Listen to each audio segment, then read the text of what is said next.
teman-teman semua, perkenalkan nama saya Juliati. Saya dari 10 akuntansi 1. Di video kali ini saya akan menjelaskan tentang ketenaga kerjaan. Menurut Undang-Undang Nomor 13 Tahun 2003 tentang ketenaga kerjaan menyatakan bahwa ketenaga kerjaan adalah setiap orang tuh harus mampu melakukan pekerjaan guna untuk menghasilkan suatu barang maupun jasa, dan juga untuk memenuhi kebutuhan suatu individu maupun kelompok. Nah teman-teman, itulah pengertian ketenaga kerjaan ya. Jadi ketenaga kerjaan itu sangat dibutuhkan dan emang wajib banget di setiap manusia tuh untuk melakukan suatu pekerjaan untuk memenuhi kebutuhannya masing-masing. Terus juga ketenaga kerjaan ini dibagi menjadi 3 kualitas. Yang pertama, tenaga kerja terdidik. Yang kedua, tenaga kerja terlatih. Dan yang ketiga, tenaga kerja tidak terdidik dan tidak terlatih. Nah, kita akan bahas satu persatu.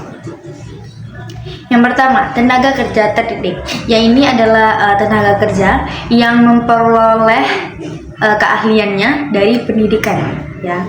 Misalnya kayak guru, dokter, dan lain sebagainya. Nah teman-teman, sedangkan tenaga kerja terlatih yaitu adalah tenaga kerja yang diperoleh dari keahlian atau pengalaman dan pelatihan yang udah kita jalanin gitu, yang udah kita pelajari maksudnya ya, kayak misalnya supir dan montir dan lain sebagainya. Nah yang ketiga yaitu adalah tenaga kerja yang tidak terdidik dan tidak terlatih.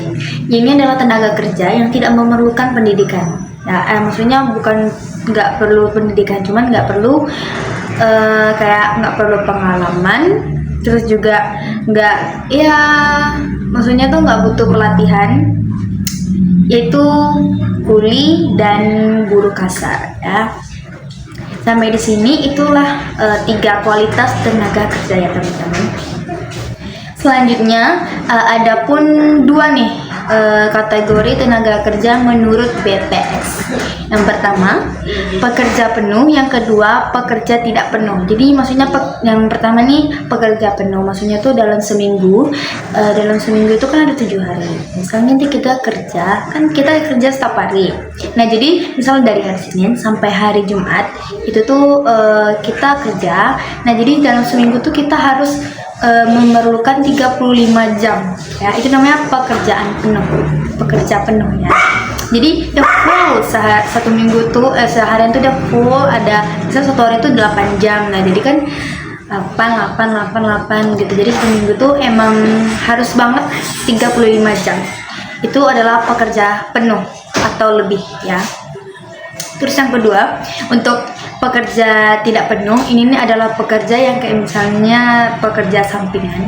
Karena dia ini dalam seminggu itu nggak perlu membutuhkan 35 jam. Dia cuma di bawah 35 jam, kayak misalnya 20 jam kah dalam seminggu atau berapa gitu ya kan, kayak gitu. Nah teman-teman, pekerja tidak penuh nih ada dibagiin lagi nih menjadi 2. Yang pertama setengah menganggur, dan yang kedua pekerja paruh waktu ya.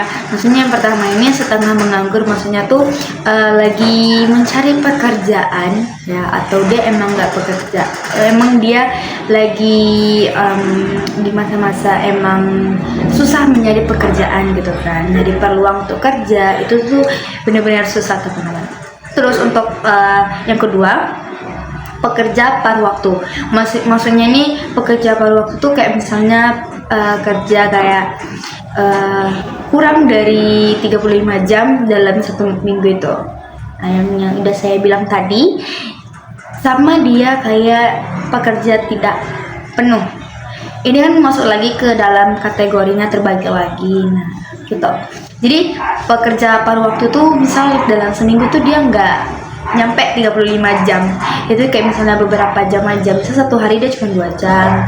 Nah jadi setiap hari 2 jam. Jadi mungkin bisa jadi dalam 1 minggu tuh kayak ada 12 jam, ada 15 jam. Nah seperti itu ya teman-teman.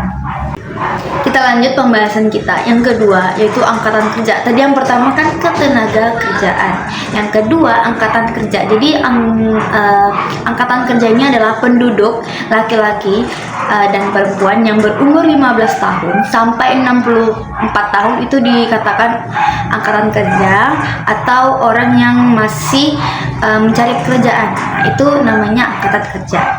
Oke teman-teman. Terus juga ada bukan angkatan kerja. Bukan angkatan kerja ini dimulai dari umur 15 tahun. 15 tahun ke atas. Misalnya pelajar, ibu rumah tangga, terus pensiunan, orang lumpuh, orang cacat gitu kan, atau dan juga orang yang tidak bekerja atau yang masih nyari kerjaan. Itu dinamakan dengan bukan angkatan kerja. Kemudian angkatan kerja ini dibagi menjadi dua golongan ya teman-teman, dikelompokkan menjadi dua. Yang pertama itu penduduk yang melakukan suatu pekerjaan dengan tujuan memperoleh pendapatan, ya, yang lamanya bekerja paling sedikit 1 jam. Jadi dia bekerja tapi waktunya itu cuma paling dikit 1 jam untuk mendapatkan untuk mendapatkan pendapatan sebelum seminggu, sebelum waktunya lah istilahnya. Yang kedua itu penduduk yang selama seminggu dalam sensus tuh kayak pendapatan gitu teman-teman, tidak melakukan pekerjaan atau pekerjaan kurang dari 1 jam adalah, terbagi lagi nih, yaitu pekerja tetap. Terus juga ada petani yang mengusahakan tanahnya, ya. Terus juga orang-orang yang sedang bekerja di bidang keahlian gitu, kayak dokter, tukang cukur, dan lain sebagainya. Nah, jadi saya akan bahas persatu-satu. Jadi pekerja tetap ini kayak misalnya lagi nggak kerja itu karena mungkin ada libur, ya, kayak misalnya cuti, sakit, mogok, atau perusahaan yang emang menghentikan kegiatan dalam kerjaan dalam hari itu. Terus petani yang mengusahakan tanahnya, ya, untuk tidak bekerja karena menunggu panen atau menunggu musim hujan. Nah, jadi petani tidak bekerja selama seminggu mungkin atau lebih, itu karena dia menunggu tanamannya panen, ya, sampai berbuah lah istilahnya. Lalu adapun golongan yang termasuk yang sedang mencari pekerjaan dibagi menjadi 3 nih teman. Yang pertama, penduduk yang belum pernah bekerja, ya. Jadi penduduk ini belum pernah bekerja dan dia lagi mencari pekerjaannya. Yang kedua, penduduk yang pernah bekerja tetapi saat dia lagi ngalamin pencacahan atau sensus, ya, dia sedang menganggur gitu dan berusaha untuk mendapatkan pekerjaannya lagi atau mencari pekerjaan lain. Yang ketiga, penduduk yang dibebas tugaskan sedang berusaha mendapatkan pekerjaan. Nah, semoga paham ya teman-teman. Baiklah teman-teman, kita akan melanjutkan pembahasan kita atau materi kita. Yang ketiga itu kesempatan kerja. Yang pertama tadi ketenaga kerjaan, yang kedua tadi angkatan kerja, dan yang ketiga adalah kesempatan kerja. Nah, yaitu suatu keadaan yang menggambarkan tersedianya lapangan kerja yang siap diisi oleh pencari kerja. Paham nggak? Jadi misalnya di perusahaan ini nih dia lagi buka lowongan kerja gitu, jadi dia lagi nyari orang. Nah, disitulah ada peluang untuk kita mendapatkan pekerjaan itu, tapi tergantung juga ya teman-teman.